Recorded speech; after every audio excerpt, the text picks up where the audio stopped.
Positive Day Delivers, this is Dr. Gigi Disunga from Mike and Change Project. Magandang hapon sa lahat ng mga delivers natin.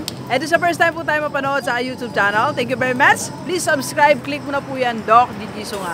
Alright, so nandito ngayon tayo mismo sa aming subdivision sa Demesa Village.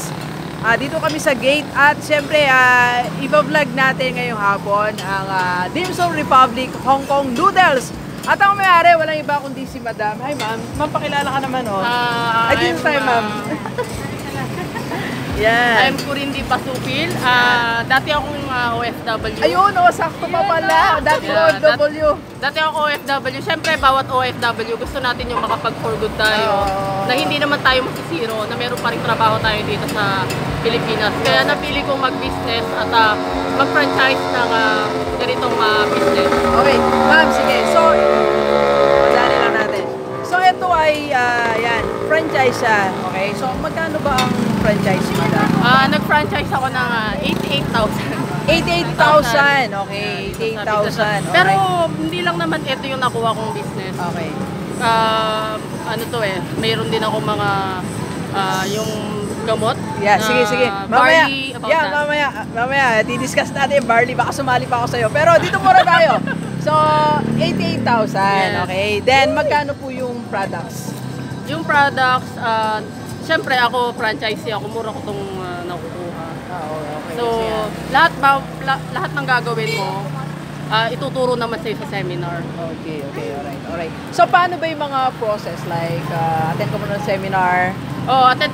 Kung yung mga gusto mag-franchise, syempre, kailangan nyo mag-attend ng seminar kasi nandun yung lahat ng, may tatlong klaseng itong Dim Sum Republic, merong Mang Siomai at saka may isa pa.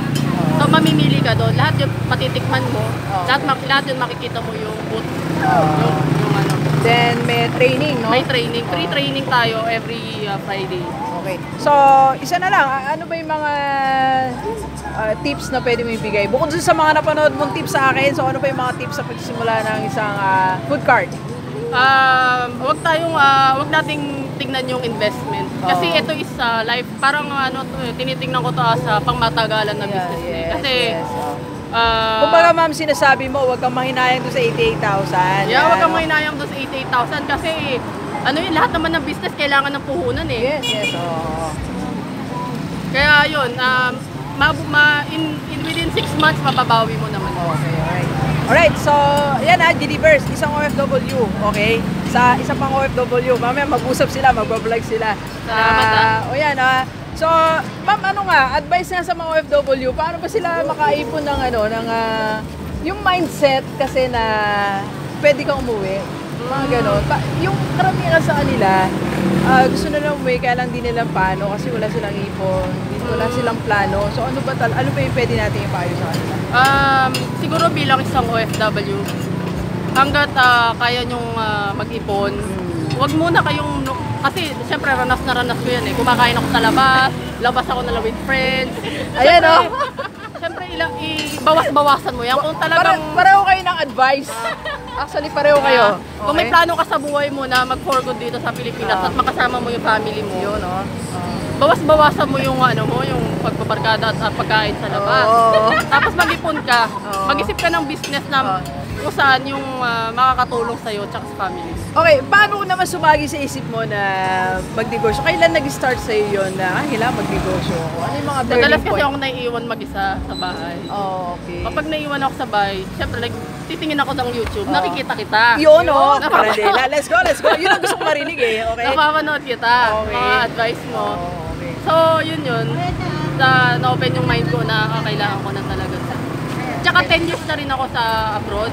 Okay, Sa taon na, 10 years na ba? Oo, 10 years na. Okay. So I think that's enough, no?